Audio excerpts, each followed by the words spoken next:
Here in Abuja, Gloria Umezoke, Channels Television News. All right, that was the unveiling of rice pyramids right there in Abuja.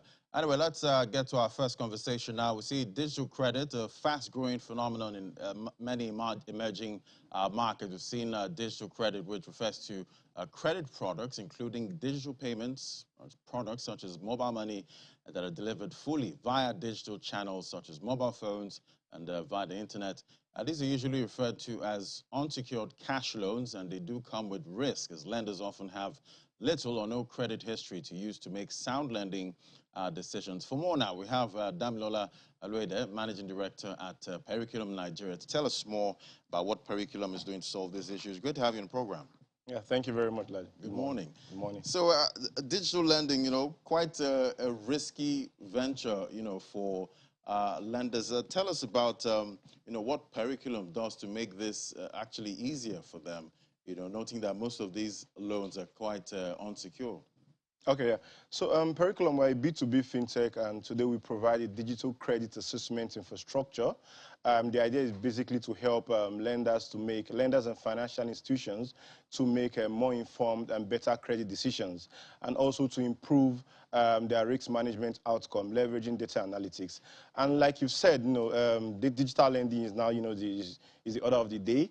And the idea basically is to ensure that, the lenders are trying to play in this space and will help them to make more informed credit decisions. And so you might be thinking that, why, how exactly, is there an opportunity in this space? How do you want to solve this? And, is it going to get better from here on? The answer is yes, it's going to get better from here on. And if we take a step back, in Africa today, according to IFC, there's a $300 billion credit gap in Africa. So that's huge. So there's something that people are not doing right. So there's some people, or actually there's some things that are not even being done at all. Let's bring it down to Nigeria. There's a $100 billion credit gap. So there's an opportunity there. And that's why we at Periculum were coming to say, let's help these digital lenders ensure that they make smarter credit decisions so they can reduce the credit gap we have in Nigeria and also in Africa at large. All right, quite interesting, but I noticed there's also a risk for borrowers. I've seen a report of actually a borrower, getting a loan from one of these apps, and he kind of defaulted for maybe a couple of days and had an issue where they sent out his obituary. Yeah. Quite interesting there. So how are the borrowers actually, protected? Okay, so the idea is, I think that is very wrong. That's unethical. Yeah. If as a borrower I come to you and I give you my information, the idea is meant to be safe with you. But at the same time, because these lenders are not, many of them are not doing the right, they're not following the right credit assessment procedures. So they just want to give out cash. I'm not assessing Dami, for instance, to know, does Dami have the capacity to pay back? Does he have the willingness to pay back? So many of them are scared. You check their loan books and you're having default rate as high as 60%. So they're beginning to, they're acting in a very, very absurd manner because, they didn't see this coming. I gave out 1 million, for example, this week, and, maybe I give out 1 million to like 10 people, that's 10 million. And only 7 people paid, or 7 people did not pay back. I got a payment from only 3 people. I'm scared. What do I do next? But the good thing that other institutions out there that that help you with ethical debt recovery. So I think it's very, very unethical for people to for lenders to go after borrowers and put out their details out there to say, oh, pay me back, or I'll call all your contacts. Yeah, I've seen that also. I'll call your contact, and they write very, very, very, very, very crazy messages, when it's quite interesting. So I think it's wrong. But, when you leverage solutions that we provide, you are very, very assured that, you're going to have low default rates because you'll be giving out loans to the right set of people. All right, so another issue, bad loans, and non-performing loans. We've seen that happen with, traditional banks, But wouldn't it be the same issue, with digital lending? It's practically the same thing, I want to believe. Okay, yeah. So the truth of the matter is, and this is the reality, many financial institutions today leverage traditional data in their credit profiling. But in a world of total connectivity, today you have open banking APIs. Leveraging just one source of data provides more or brings more limitations than opportunities. And what we've been able to do, we've been able to unify alternative predictive data into one source and give comprehensive insights. So if now I wanted to, go to a particular place, or let's use Lagos, for example, practical examples. So at least, we understand what we're trying to say. Exactly. I'm trying to get to a particular destination from here. And the only way I've always known is to take these routes. And there's always traffic here. And now someone has come and said, the person says now, there are alternative routes you can take. And, there's no traffic. Instead of going straight and, hitting traffic, you can go this way, go this way, go this way, go this way. And you get there faster. That's the same thing we're trying to do. And that's exactly what we're doing. Instead of leveraging on just one single source of data, which most of them use traditional data today, to limit you. We've said we've unified all predictive alternative data. We give comprehensive insights, and we help you and advise you in making the right credit decisions. So tell me why you have bad loans. Tell me why your default rate will still be high. And tell me why you have high non-performing loans. So that's the kind of problem that we solve today in the industry. All right, talking about data now, data has become the new gold. And, when you try to get loans from some of these apps, they, get access to your contact list. It's quite scary, I must say, because they have, access to sensitive information, on your phone. But how can this data be actually protected? So in the first instance, I tell borrowers, just generally when we meet and discuss in situations like this or scenarios like this, any lender that is telling me you need information to my contact, I'm not going to get loans from you. It means you don't know what you're doing. It's plain and simple. If I have or have, I'm leveraging on a smart credit assessment solution, what do I need your contact for? The only reason they're asking for your contact is because if you default, I can, send very crazy message to all your contacts and say, Dami has not paid back 10,000, call his father and call his mother, or I will do this. We've seen those kind of messages. Yeah. So why do I need that? I've already said there are alternative predictive data out there, typically your historical transaction, your former performance transaction you've done in the past. There are a couple of data points that, that will make sense of today that can tell you, does Ladi have the capacity to pay back?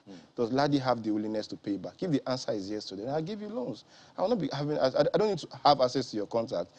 The access to your contact does not tell me you're creditworthy. Access to your contact does not tell me if you have the capacity to pay back. So why am I asking for access to your contact? I need more predictive data sets, and that's where machine learning comes in. If you leverage machine learning, use the machine learning techniques, it helps you to easily identify a potential good loan from a potential bad loan during the underwriting process. So I don't need access to your contact. And I don't have to be worrying, is my data safe or not, or my contact safe or not. Let's get more predictive data sets, make sense of it, leverage technology, and make the right credit decisions. All right, it's quite, tedious, I'm sure, getting all of this data, and making sense of it. So how do you at the Periculum get this data? How do you get your hands on this data and put it all together? Oh, fantastic. A lot of research has to be done, and that's why I keep using the word predictive data sets. Not all data available are predictive. So we have to understand the data that's going to make sense to us. And today there are a lot of organizations out there, third-party providers that provide this data.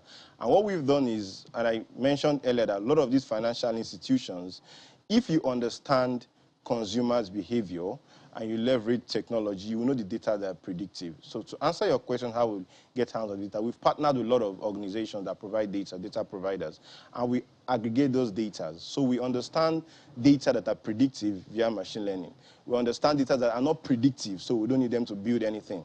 So when we're able to identify predictive data sets, we partner with the organization that provide this data, unify them, and we give comprehensive insights. So quite interesting. So what sort of organizations can actually use your service?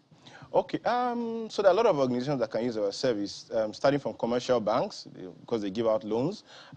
So we help them to build credit models, machine learning credit models, like I said, to intelligently identify a potential bad loan from a good loan during the underwriting process. Also, we have microfinance banks, we have digital lenders like you spoke about, and there are a lot of new industries that are beginning to come up. I'm sure you must have seen all these e-commerce guys that are now doing buy now, pay later, because we should live in a credit world. Credit to make your life easy.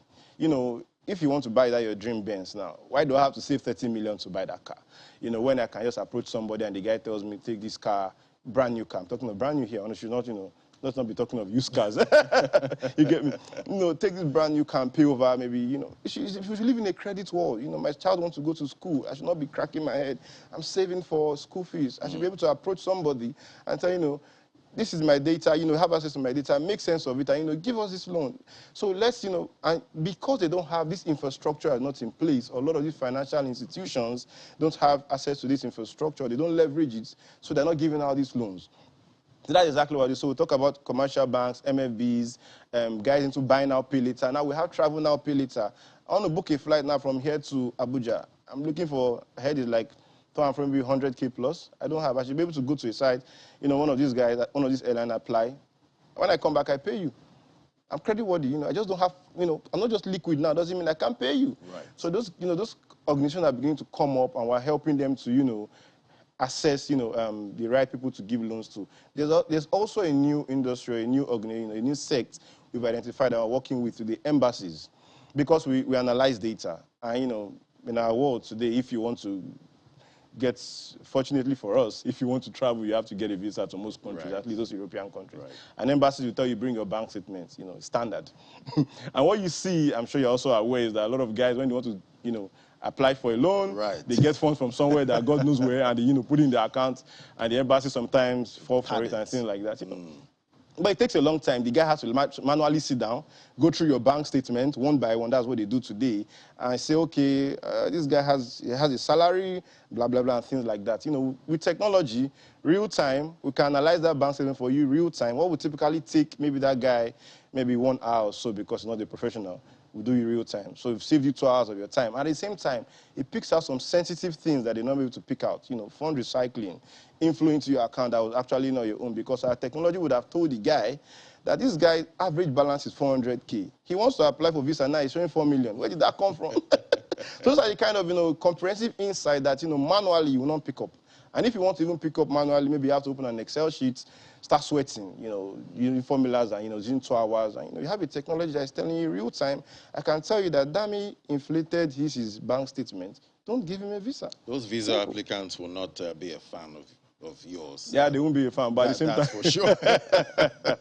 Anyway, what's your outlook for, you know, this digital credit space, you know, 2022? What are you seeing? Yeah, I think it's going to get more interesting from here because last year and, you know, before now, a lot of lenders, like you said, they were not going about lending the right way. They were not leveraging the right technology.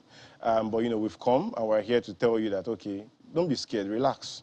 This is exactly what we do. Let's provide the technology to help you to identify the right set of people to borrow to. And let's not, when we're talking of there's a credit gap in Africa, let's not make a mistake. Don't think that there's no money to give out, one. I don't think that there are no borrowers that are waiting to collect that money. So that is not the problem.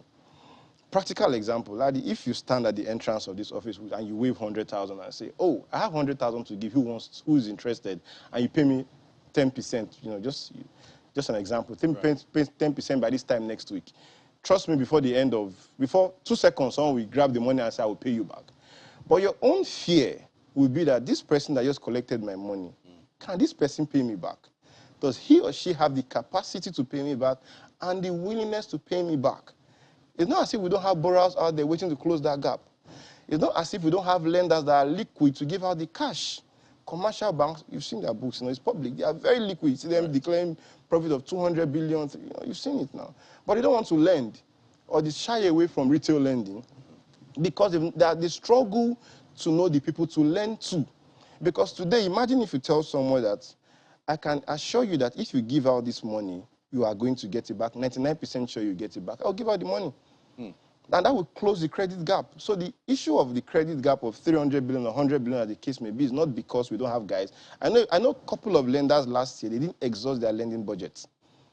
You know, so that's the idea. That's exactly the problem we're coming to solve. So 2022 is going to be a great year because there are a lot of opportunities. We're helping people to, you know, to help them to solve the problem of credit assessment.